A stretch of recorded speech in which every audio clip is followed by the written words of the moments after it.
magpunta sa langit. Bonus na lang yun na tayo pumunta sa langit pag namatay tayo mga kapatid. Amen? Pero ang totoo niyan, mahal talaga natin ng Panginoon. Tama? That is the very reason kung bakit tayo nabubuhay, nung tayo nakakilala sa Panginoon. Amen? At wala nang ibang sasapat o higit pa sa ginawa ng Panginoon po sa atin. Amen?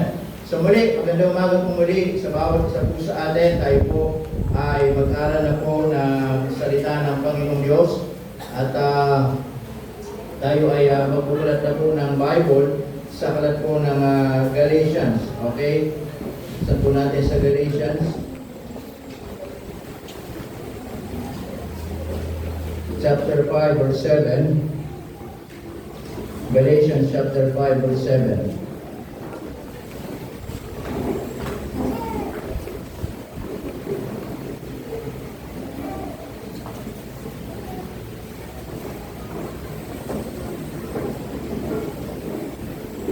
Okay.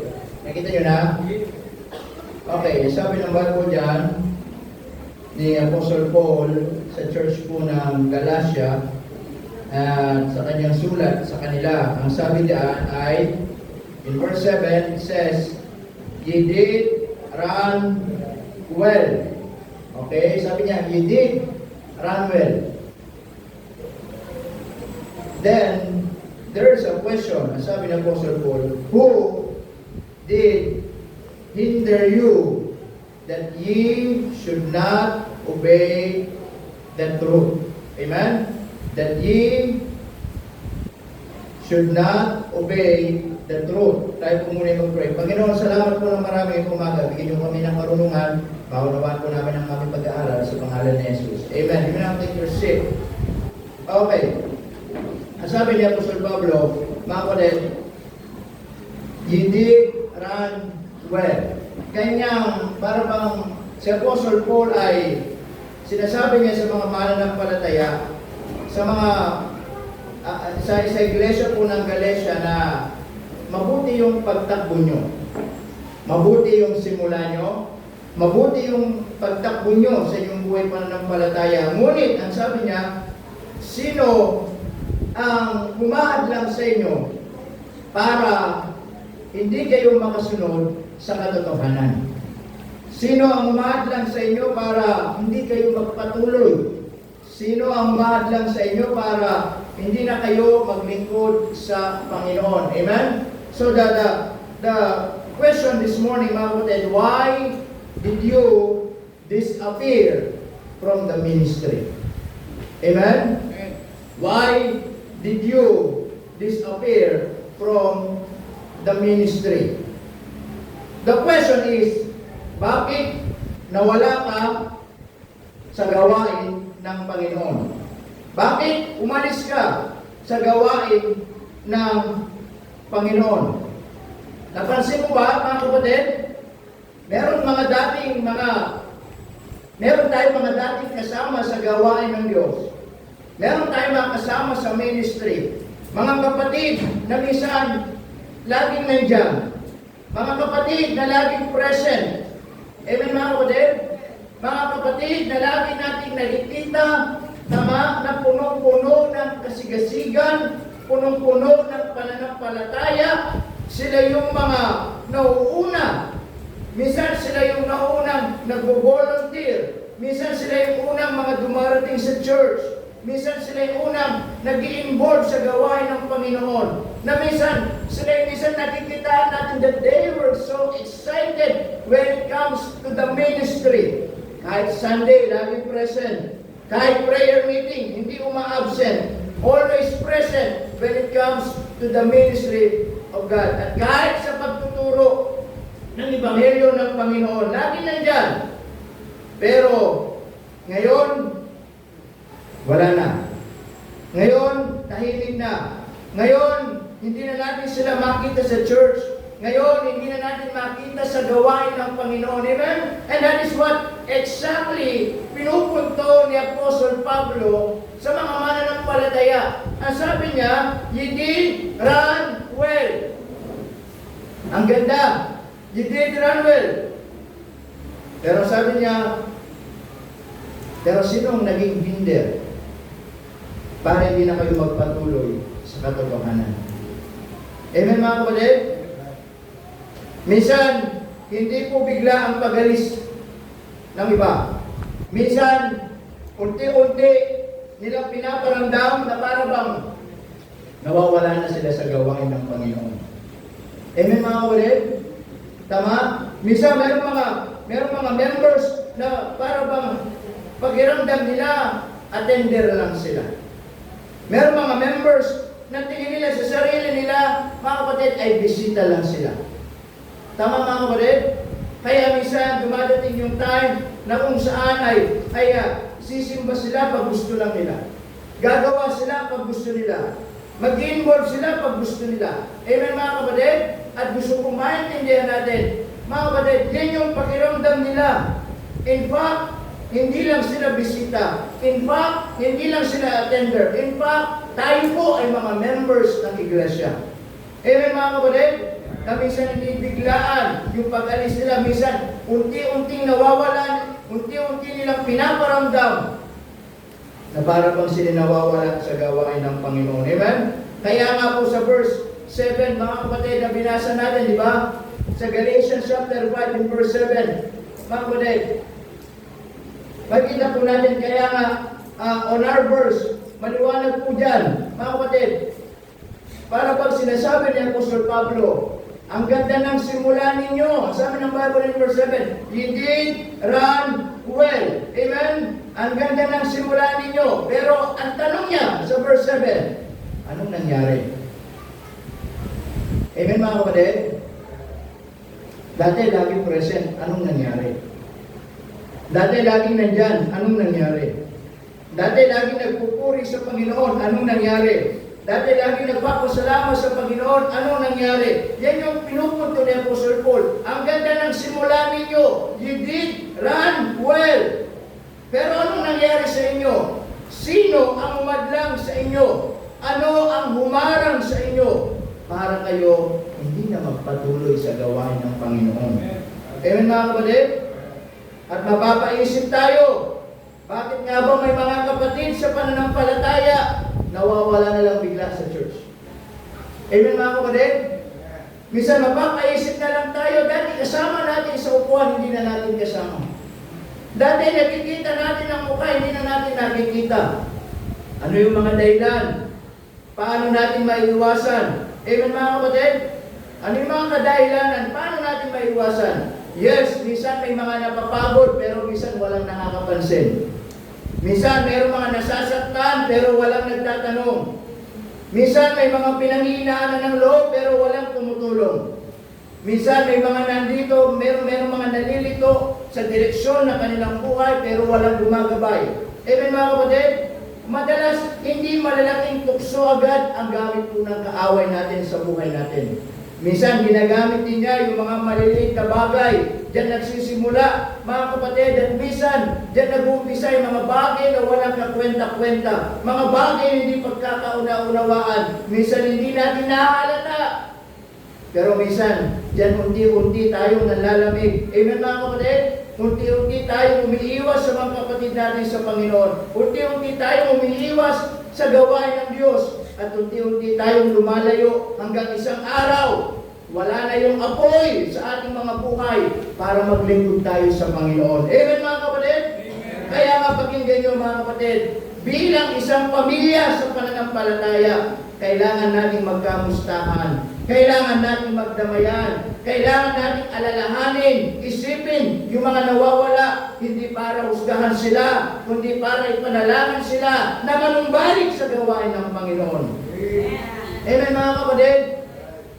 At minsan may mga nawala na sa church at ministry. Tama? Hindi lang para ibalik sila, kundi para pigilan din yung iba. At yung iba sana hindi na magpatuloy. Ibig sabihin sana yung iba hindi na gumaya sa iba na wala na sa church. At yung iba hindi na gumaya sa mga tao hindi nagsisimba. Hindi na gumaya sa mga umaalis sa gawain ng Panginoon. Amen mga kapatid? Can I ask this question to everyone? Kumusta ka na? Baka ikaw pagod ka na din. Baka ikaw pagod na din. Minsan hindi nagsasabi, pero baka tumatahimik at gusto mo nang lumayo sa Panginoon. Pero paalala kapatid, may mga taong handang tumulong sa iyo. May mga taong handang makinig sa inyo. Meron tayong pastor, meron tayong Diyos na tumatawag na kahit lalayo tayo, pwede tayong bumalik sa Kanya. Amen mga kapatid? Kaya po ang tanong sa atin mga kapatid, kumusta na tayo talaga? Amen? Kumusta na tayo? Kaya sa puntong ito, mga kapatid, alamin natin yung mga ilang dahilan kung bakit yung iba, unti-unti, lumalayo, unti-unti, nangihina, unti-unti, hindi na natin makita in the ministry of God. Yes, you did run well. Ang ganda ng simula, but in the middle, nawawala. Yes, ang ganda ng simula, but at the end, nawawala. Amen mga kapatid? And God is always concerned, hindi kung paano tayo nagsimula, kundi para kung paano natin tapusin ang sinimula natin. Amen mga kapatid? Hindi tinitignan ng Diyos paano ka nagsimula, at tinitignan ng Diyos, matatapos mo ba? Amen po ba mga kapatid? Matatapos ba natin? So what are the reason mga kapatid kung bakit minsan merong mga nawawala sa church, may mga nawawala in the ministry of God? Amen? Number one, mga kapatid, lack of intimacy. Lack of intimacy. Amen? Intimacy means ito yung ating personal relationship sa Panginoon. Amen? Na kung saan minsan busy tayo sa ministry, pero hindi tayo busy sa Diyos. Amen? Naunawaan niyo po yun? Minsan, busy tayo sa ministry, pero hindi tayo busy sa Diyos. Minsan, bilang tayo, mga kapatid, tayo yung mga worshiper, and yet, nagiging performer na lang tayo. Tama mga kapatid? Na minsan, yes, busy tayo sa gawain ng Diyos. Yes, umawit tayo sa gawain ng Diyos. Nagpapagamit tayo sa ministry. Pero yung intimacy natin sa Panginoon, napapabayaan natin. Para bang nandyan ka lang kasi kailangan. Para bang nandyan ka lang kasi obligado kang nandyan. Kaya ka lang kasi nandyan kasi kailangan present ka dyan sa ministry na yan. Kaya ka lang nandyan kasi walang ibang gagawa niya kasi ikaw lang ang pwedeng gumawa niyan. Pero ang tanong, baka hindi na tayo busy sa Diyos? Amen mga kapatid? Madali tayo maging busy sa ministry. Madali natin gampanan yung mga ginagawa natin sa church. Madali natin gampanan yung mga gawain natin sa Panginoon. Pero mga kapatid, hindi tayo performer, worshiper tayo. Amen? Ibig sabihin, hindi lang tayo nandito para mag-perform sa mga tao. Nandito tayo is to worship. Tama mga kapatid? Kaya sana mas maganda kung present tayo sa mga ministry, busy man tayo sa ministry, sana hindi rin natin pinapabayaan yung personal intimacy natin sa Panginoong Diyos. Amen. Amen mga kapatid? Yes, umaawit ka nga, pero di ka naman pala nagbabasa ng Bible. Amen? Member ka nga ng choir, nagpe-perform ka, umaawit ka, pero hindi malayo ka naman pala sa Diyos. Naunawaan niyo mga kapatid? Kaya minsan, kapag ganun yung mentality natin, listen to this, sometimes yun yung nagkukos na balang araw, magsasawa ka sa ginagawa mo. Napapagod ka sa ginagawa mo. Amen mga kapatid? Darating yung araw, sasabihin mo, ayoko na. Pagod na ako. Nakakasawa. Lagi na lang ako. Lagi na lang kami umawit. Lagi na lang ako nandyan. Bakit?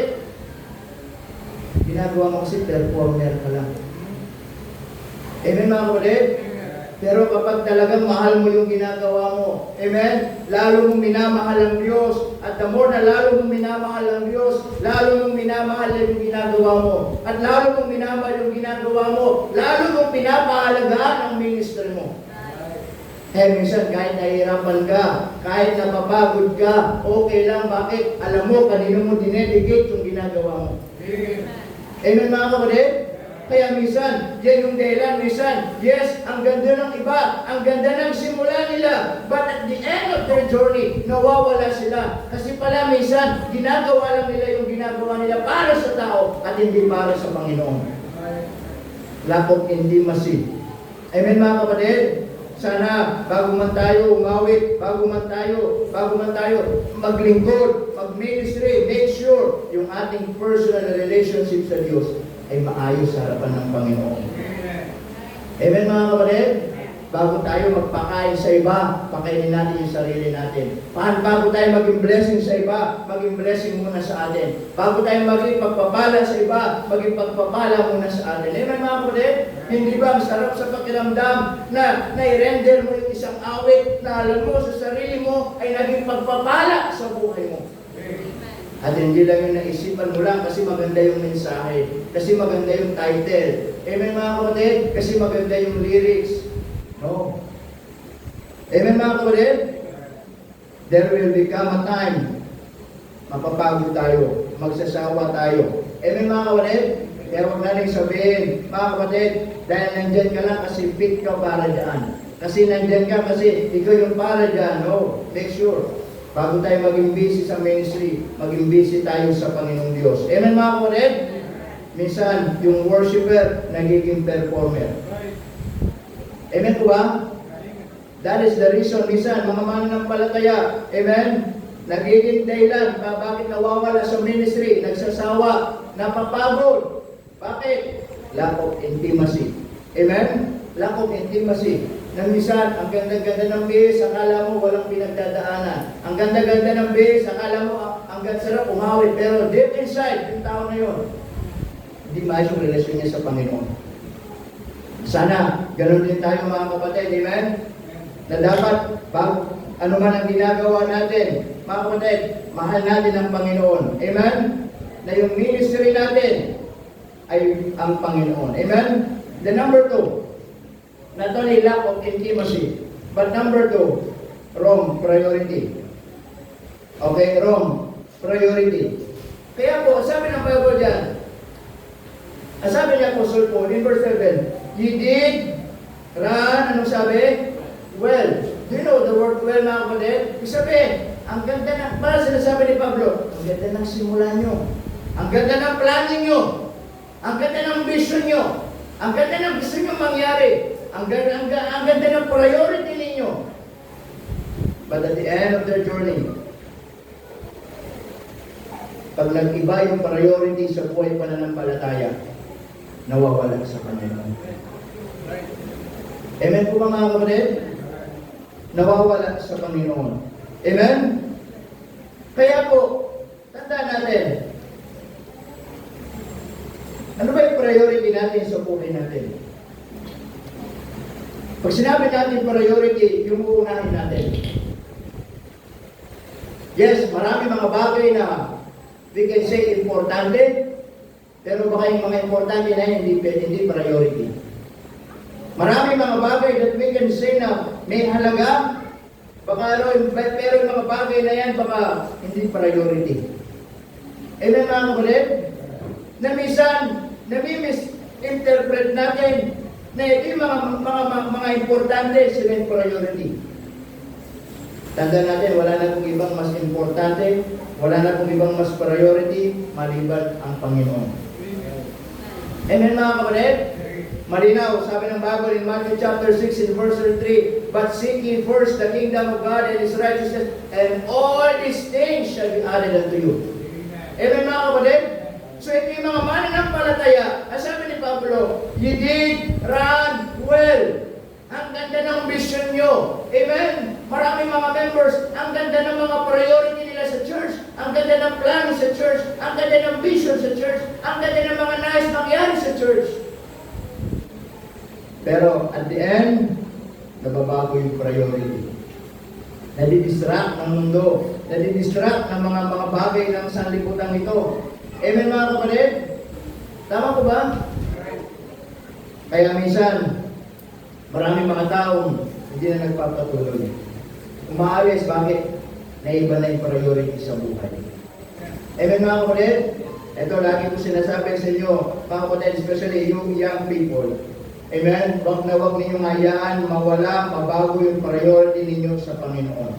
Amen?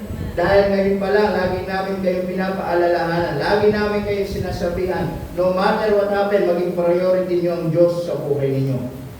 Tama? Because kapag hindi ninyo nagawang iprioridad ang Diyos sa buhay ninyo, ang sabi ng awit kanina, anumang kayamanan yan, magiging baliwala sa buhay ninyo. Amen mga kapatid? Tama po ba? Walang saysay ang yaman mo kung hindi mo naman prioridad ang Diyos. Walang saysay ang laki ng sahod mo balang araw, hindi mo naman prioridad ang Diyos. Walang saysay yung mga napundar mo kung hindi mo naman magiging priority ang Diyos. Amen mga kapatid?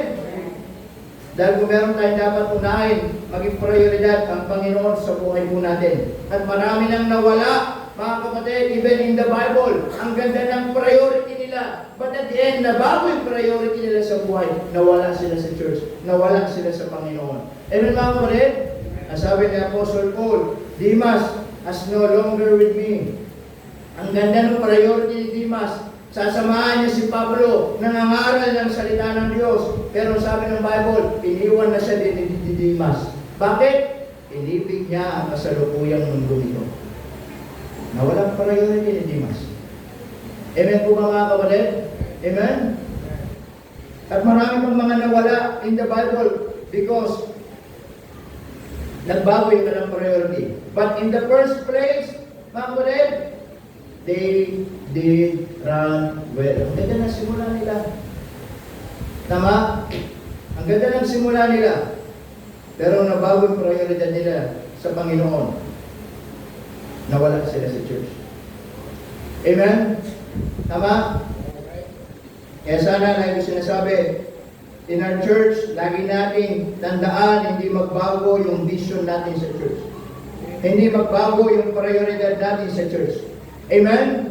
Hindi magbago yung gawain natin sa church. Tama? To spread the gospel. Amen? To prepare the next generation. To establish church someday. Tama po ba mga kapatid? Amen?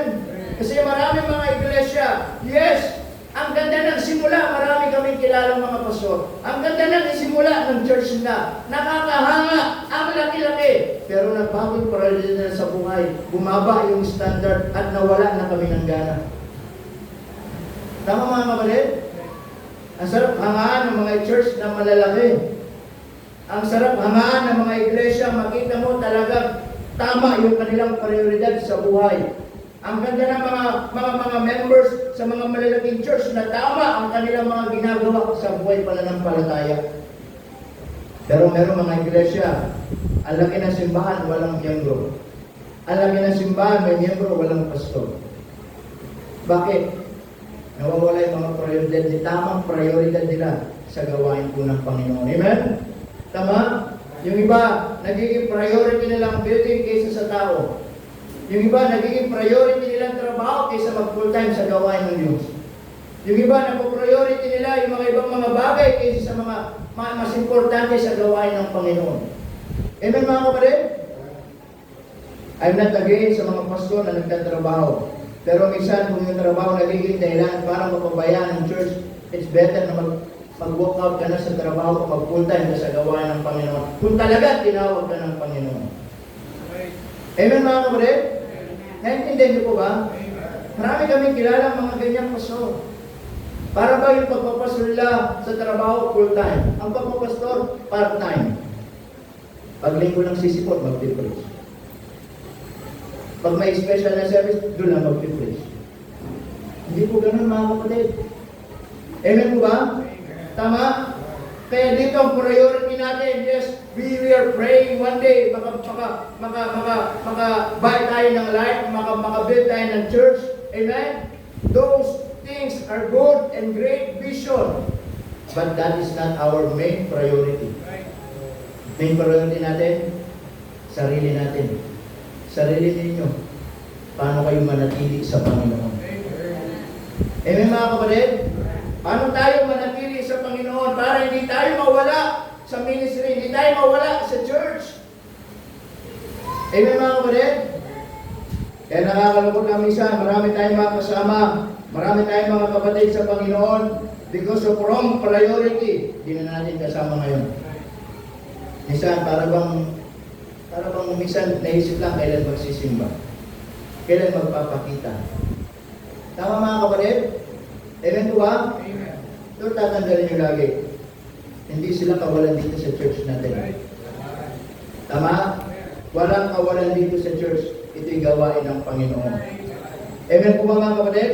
Ang totoong nawawalan sila. Amen? So wrong priority. Number 3. Amen? Number 3. Ang sabi ng Bible in Proverbs chapter 18 verse 19. Okay, Proverbs chapter 18 verse 19. Napakaganda ng simula ng mananampalataya. Ang sabi ni Pablo, he did run well. Hanggang sabi ni Pablo, ang ganda ng simula nyo. Pero ano nangyari? Bakit nawala kayo? Amen mga kapatid? Bakit hindi na kayo nagpatuloy? Sabi ni Proverbs chapter 18 verse 19, ang sabi, a brother offended is harder to be won than a strong city, and their contentions are like the bars of a castle. Amen?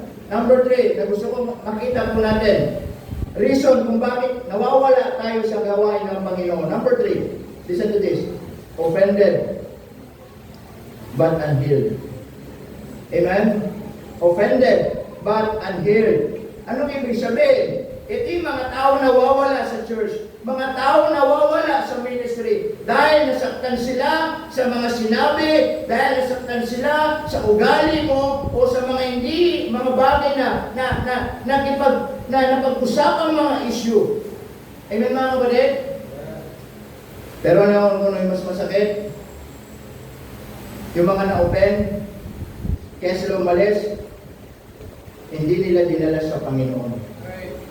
Amen? Bagkus kinimkim nila at umalis.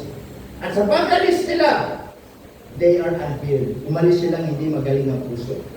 Umalis silang mabigat ang puso. Umalis na hindi nagamot ang puso. Amen mga kapatid? Tama, nanaunawan po ba ninyo? Offended but unhealed. Yes, sa ministry, hindi talaga maiwasan. Mayroong mga bagay hindi pagkakaunawaan. May mga bagay na hindi natin maintindihan mga kapatid. Pero sabi ng Bible, mga kapatid, puntahan mo yung tao na yun, kausapin mo, makipag-ayos kayo, yun ang tama at kalooban ng Diyos. Amen mga kapatid?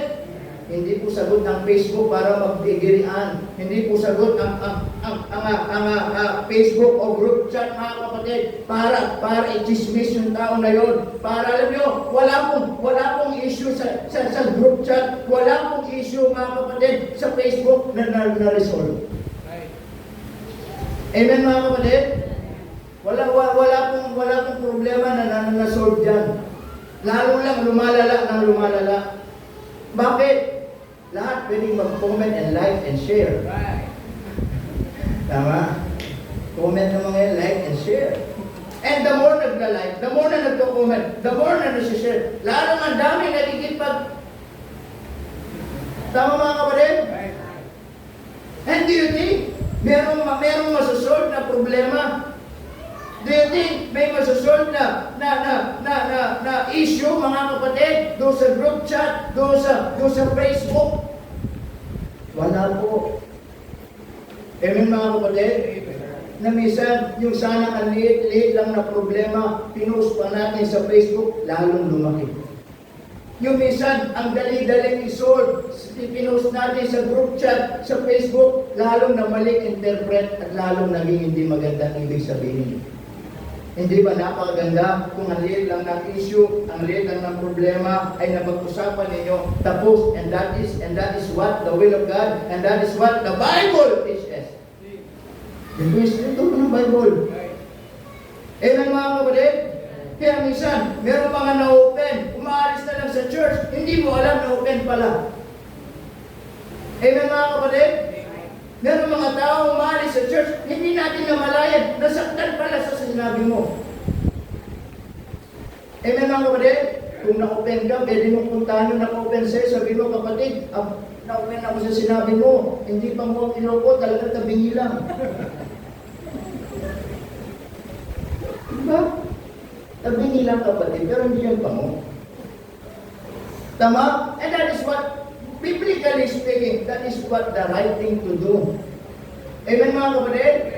Kung na-open kayo sa akin, pwede kayo pumunta, Pastor, na-open ako sa ay, ganun ba kapatid? O siya, kung pag-usapan natin. Amen mga kapatid? exactly, kaya marami mga tao offended, but unhealed. Umaalis sa church, nasaktan, nagdamdam, hindi natin alam.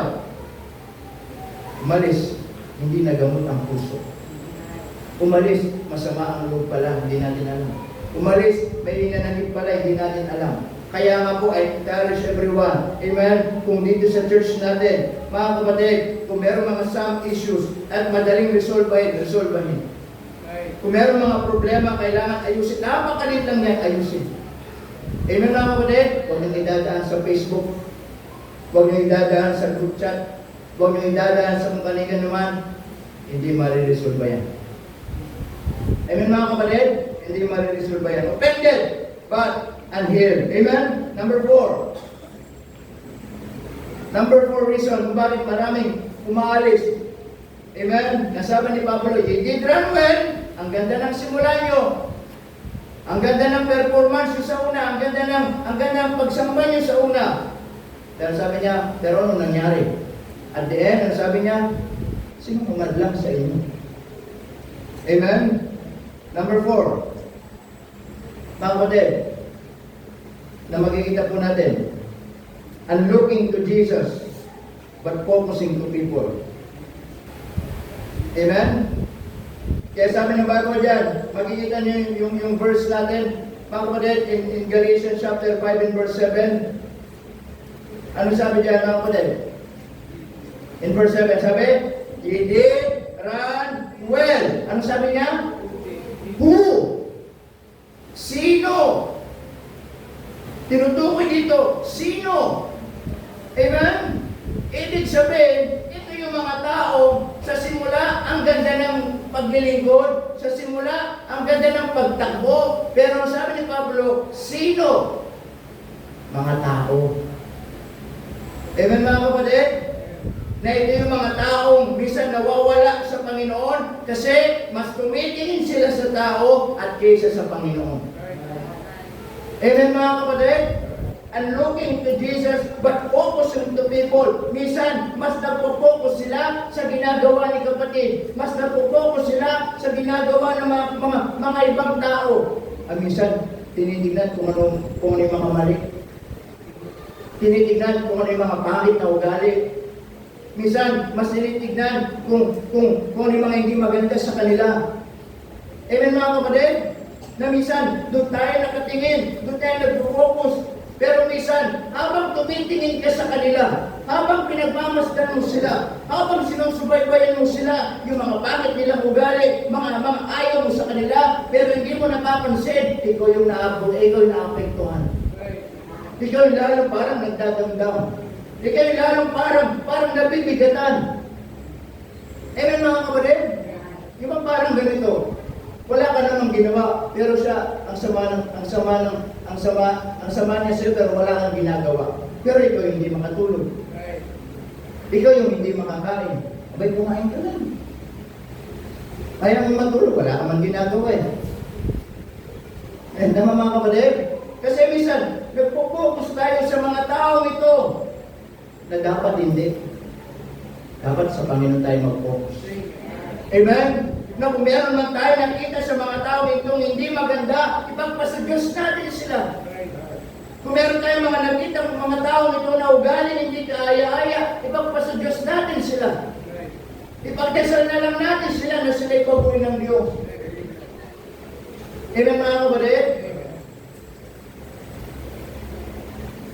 Sabi ng bago dyan, mga kapatid, who? Amen? Who hinder you that ye should not obey the truth? Sino ang umadlang sa inyo? Can I tell you this morning, sinong nagiging dahilan para hindi ka magtapat sa Panginoon? Sinong nagiging dahilan para bakit araw-araw ang lungkot mo, wala nang nagsiglahan sa buhay mo para sa Panginoon? Sinong nagiging dahilan bakit hindi ka makatulog? Amen mga kapatid?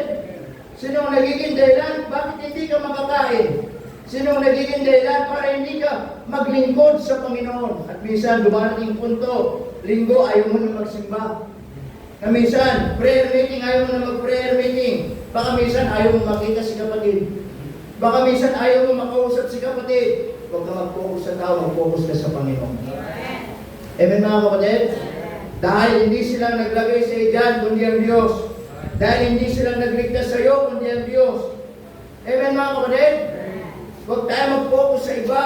Because sometimes on the other side, meron din tayong mga kapangitan sa buhay natin. Meron din tayong mga ugaling hindi maintindihan. Meron din tayong mga pagkatao na mahirap kaunawaan. Amen mga kapatid? All of us, we are all sinners saved by the grace of God. Amen mga kapatid? Looking to Jesus. Tumingin lang tayo sa Panginoon. Amen? Sa Panginoon tayo tumingin. Huwag sa pastor. Tama? Huwag sa kapatid, kundi sa Panginoon. Dahil kapag nag-focus tayo sa tao, darating ang araw, mawawala tayo sa church. Darating ang araw, hindi na tayo maglilingkod. Darating ang araw, hindi na tayo magpapagamit. Darating ang araw, hindi na tayo masusumpungan dito. Amen? Bakit? Hinayaan natin ang tao magpaalis sa atin. Samantalang ang Diyos ang naglagay sa atin. Amen mga kapatid?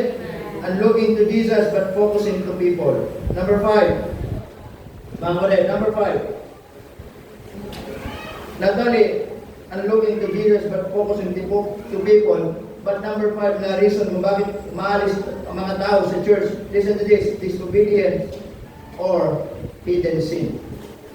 Amen? Disobedience or hidden sin.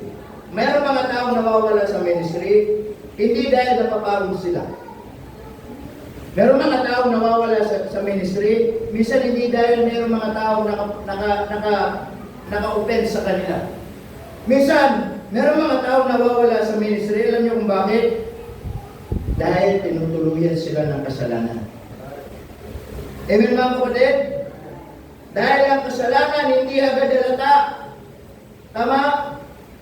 Pero ang mga kasalanan, mga kapatid, na hindi natin inihingi ng tawad, yan yung mga bagay o yan yung mga nangyayari, unti-unti tayong pinapatay sa pag-ibig natin sa Panginoon. Amen mga kapatid? Nakakala natin, yes, maliit lang na kasalanan, may madali lang hihingi ng tawad. Maliit lang na kasalanan, madali lang hihingi ng tawad. No. Amen mga kapatid? Hindi natin namamalayan ang mga kasalanan sa buhay natin. Yan yung nagsisilbing dahilan, kaya minsan mawawala tayo sa Panginoon. Mawawala tayo sa church. Amen mga kapatid? Marami ng mga tao mananampalataya nang dahil sa kasalanan na wala sa church. Marami mga pastor nang dahil sa kasalanan hindi na nagpastor. Amen? Dahil ang kasalanan mga kapatid ay isang parang virus system na akala natin maliit. Pero kaya niyang apektuhan ang buong pagkatao natin. Amen mga kapatid? Kaya minsan nakala natin, maliit lang, okay lang. Hindi po. Minsan yung maliit na yan yung papatay sa atin. Mawawala na yung kasigahan natin sa Panginoon. Mawawala na yung dating ikaw na lagi masigasig sa Panginoon. Mawawala na yung ikaw dati excited ka when it comes into the ministry of God. Excited ka when it comes to giving, na magbigay, maglingkod, mag-involve sa gawain ng Panginoon. Amen? Pero minsan, yung maliit na kasalanan na yan, yan yung unti-unting papatay doon sa joy na binigay ng Panginoon sa iyo. Amen mga kapatid? Kaya akala natin okay lang, kahit maliit, pero hindi natin alam. Kailangan hihingi ng tawad yan sa Panginoon. Amen mga kapatid? Kasalanan. Ngayong umaga, katulad ni Pablo, ang sabi niya, in verse 7, balikan natin. He did run well. Kumusta ang simula mo? Sabi ni Pablo, hindi niya sinabing, he did run. Sabi niya, he did run well. Ang ganda ng simula ninyo. Ang ganda kung paano kayo nagsimula. Ang ganda kung paano kayo nagsimula maglingkod. Ang ganda paano kayo nagsimula magsimba. Paano kayo nagsimula magbigay. Paano kayo nagsimula mag-involve sa gawain ng Panginoon. Pero sabi niya, ano nang nangyari sa inyo? Sino ang umadlang sa inyo? Amen mga kapatid? Isa ka ba sa mga nangihina ngayong umaga? Isa ka ba sa nais lumayo sa Panginoon ngayong umaga? Isa ka ba sa nais mawala sa gawain ng Panginoon ngayong umaga? Tandaan mo kapatid, makinig tayo mabuti. Hindi pa uli ang lahat. Magbiyaya ang Panginoon. Amen mga kapatid? Anong pwede natin gawin para manumbalik tayo sa Diyos? Una, renew your first love. Ibalik mo sila yung unang minahal mo. Yun ang Panginoon. Amen mga kapatid? Ibalik natin yung pag-ibig natin sa Diyos. Ibalik natin yung pag-ibig natin sa gawain ng Panginoon. Ibalik natin yung excitement kung paano tayo nakakilala sa Panginoon. Amen? Number 2, know your priority. Alam mo, alamin natin, ano ba yung mas matimbang sa atin? Amen mga kapatid? In spite of our busyness in life, in spite of our many responsibilities in life, tatandaan natin, pagsikapan natin, unahin at alamin at bigyan ng halaga yung prioridad pa rin natin sa gawain ng Panginoon. Amen mga kapatid? Heal what will hurt you. Masakit ba ang puso natin ngayong umaga? Is there anything in our heart this morning na unhealed, hindi gumagaling, may kinigimkim, may sakit sa puso, may nasabi si kapatid, nasisod kay kapatid, natisod kay pastor, nasaktan kay pastor, sana pagalingin natin ngayong umaga. Amen mga kapatid? Pagalingin natin yan. Sabi ng Bible, casting all your care upon Him, for He cared for you. Kasi mahirap maglingkod ng mabigat ang puso. Mahirap umawit na mayroong kinigimkim ng sama ng loob. Mahirap pumunta sa church na bawat takbang mo ayaw makita si kapatid. Amen mga kapatid? Mahirap kung maglingkod sa Panginoon na mayroong mga bagay sa puso natin na kinigimkim natin. Walang iba magpapagaling yan. Ang Diyos at ang ikaw lamang. Amen mga kapatid? Heal what you hurt you. Look to Jesus, not to man. Amen? Sa atin sa gawain ng Panginoon upang magpatuloy tayo, lagi natin tingnan ng Panginoon. Hindi tayo titingin sa tao. Hindi tayo perfecto. Anytime, hindi tayo magkamali. Mayroon tayo mga pagkukulang.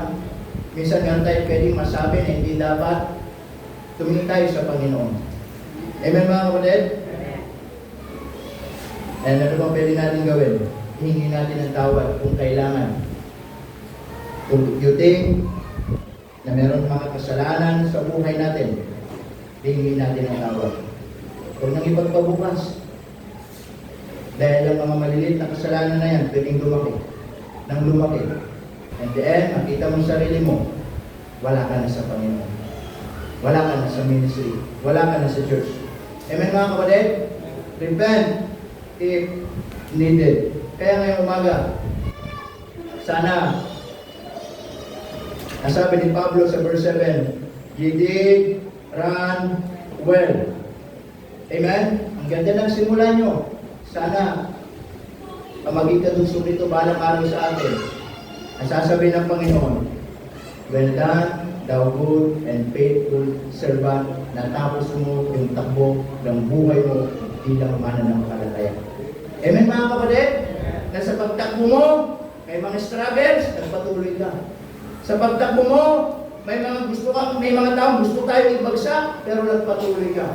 Meron mga taong gusto tayo discourage, pero nagpatuloy ka. And that is what exactly Apostle Paul na gusto niyang mangyari sa atin bilang mananampalataya. Amen mga kapatid? Hindi yung magaling lang tayo sa simula, pero at the end, sumusuko na tayo. Hindi lang magaling tayo sa simula, at the end, hindi na tayo marunong bumangon. Yes, minsan nadadapa. Pero kung manatiling tumapak, bumangon tayo at magpatuloy sa buhay pananampalataya. Amen? Huwag tayong papayag na mawala tayo sa church. Huwag tayong papayag na magwagi ang kaaway sa atin. Amen? Kung meron mang magpapaalis sa gawain ng Panginoon, ang kamatayan o ang pagbabalik ng Panginoon. Amen mga kapatid? Kaya ngayong umaga, tumagaling tayo sa simula. Sana magaling din tayo hanggang wakas. Amen mga kapatid? Nasama-sama tayo lahat takbuhin ang gawain ng Panginoon na pinagkatiwala ng Panginoon sa atin. Amen? So why did you disappear from the ministry? Marami na umalis at hindi na bumalik. Marami na umalis at hindi na nagpatuloy. Bakit? yung mga bagay na dahilan na nangyari sa buhay nila. Pero ngayong umaga, hindi ka ba nagpapasalamat? Wala na sila, umalis sila, nandiyan ka pa rin. At sana ay panalangin mo sa Panginoon, manatili tayo hanggang bumalik ang Panginoon. Amen? Tayong lahat ay tumayo, tayo ay manalangin. Let's pray. Dakilang Diyos, maraming pong salamat sa umagang ito. Salamat po, Panginoon, sa iyong pong kabutihan sa buhay po namin. And we thank you, Lord, for this opportunity na pinagkatiwala niyo po. Salamat po sa paalala mula po sa inyong mga salita. Habang ating mga ulo nakatungo, mga mata nakatigit, marahil ang salita ng Diyos ay nangusap po sa atin. Ngayong umaga, hindi tayo magpapakatagal. Kumusta po tayo ngayong umaga? Hindi ko alam ano yung mga pinagdadaanan natin. Hindi ko alam ano yung mga problema natin. Pero sana hindi yan ang mga magiging hadlang para hindi ka na magpatuloy sa gawain ng Diyos at sa Diyos mismo. Hindi ko alam ano ang puso mo ngayong umaga. Pero sana pagalingin mo yan sa harapan ng Diyos. Kung yan ang panalangin mo ngayong umaga, you may come, pwede tayo lumapit sa unahan, manalangin tayo sa Diyos ngayong umaga, ipagdasal natin ang sarili natin, ipagdasal natin ang bawat isa, na sana wala nang mawala, wala nang mag-pray, sana lahat manatili, sana maging matapat, sana maglingkod sa Panginoon, sana hindi tayo tumingin sa tao, sana mga kapatid ay alamin natin ano yung mga prioridad natin sa buhay na kahit ano man ang kinabibisihan natin, magkakaroon pa rin tayo ng time para sa Panginoon. Kung yun ang panalangin mo, you may come at manalangin sa Panginoon. Meron mga pusong unhealed, then this is the time na pwede tayong pagalingin ng Panginoon. Maybe not physically, but sa puso natin, bigyan ka ng kagalingan. At mangyayari lamang yan. Kung nga sabi ng Bible, casting all your care upon Him, for He cared for you. Naisuko mo lahat sa Panginoon. Panginoon, ipinagkakatiwala ko po sa iyo mga bagay na nagpapabigat sa aking puso. Na minsan nagiging dahilan kung bakit minsan ayaw ko na mag-church, minsan ayaw ko na maglingkod, ayaw ko na magpatuloy. Kasi minsan naadlangan ako ng mga bagay sa aking puso. Hindi na ako makatulog, hindi ako makakain, Panginoon. Pagalingin niyo yung aking puso. Kung yan ang panalangin mo, huwag nang titingin sa tao, kapatid. Marami ng mga taong pananampalataya. Ang ganda ng simula. Nung tumingin sila sa tao, nawala sa Panginoon. Nawala sa church, hindi na naglingkod, wala na sa ministry. Kaya nga, the Bible is clear, looking unto Jesus, the author and the finisher of our faith. Yes, meron tayong mga kakulangan, meron tayong mga hindi pagkakaunawaan. Kaya sabi ng Bible, pagmahalan, ipagdasal ang bawat isa. Huwag tignan ng kamalian, tignan ng kabutihan ng Diyos. Huwag tignan ng kapangitan ng ugali, tignan ng kabutihan ng Diyos. Baka meron mga kasalanan sa puso natin na ayaw natin hihingi ng tawad. Kailanman hindi tayo magiging masaya kapag merong kasalanan sa puso natin. Dahil ang kasalanan ang nagiging hadlang para yung joy mawala sa atin, mga kapatid. Kaya minsan dati ang saya mo, ngayon hindi ka na masaya. Dati ang sigla-sigla mo sa Panginoon, hindi ka na masigla. Because inalaw mo na yung kasalanan manatili dyan sa puso mo. It's time to confess. It's time to cleanse. It's time na humigit tayo sa Diyos ng biyaya at kapag niya. Kumusta ka, kapatid, ngayong umaga? Marahil hindi ka nagsasalita at gusto mo nang lumayo. Marahil hindi mo pinapaalam pero gusto mo nang mag-quit. Huwag, kapatid, huwag kang susuko. Manatili ka, magpatuloy ka. Sapat ang grasya ng Diyos. Huwag mong hayaan na yung iba hindi na nagsimba, hindi na nagpatuloy, gagayahin natin sila. You did run well. Sinong humadlang sa inyo? Pero sana balang araw, kung gaano tayo kaganda ang simulan natin, ganoon din kaganda kung paano natin tapusin ang buhay pananampalataya natin. Until such time, sabihin ng Panginoon, well done, thou good and faithful servant. Dakilang Diyos, marami pong salamat, Panginoon, ngayong umaga. Salamat po, Panginoon Diyos, sa iyong biyaya sa buhay po namin. Salamat po sa paalala sa inyong mga salita. Pagpalain niyo po bawat isa at sana ito po'y makatulong upang lalo kaming magpatuloy ano man ang mangyari. Magpatuloy kami at hindi mawala sa gawain ito. Sa pangalan ni Jesus kami ito dumadalangin. Amen. Amen. Praise the Lord. You may now take your seat. Amen. Asali po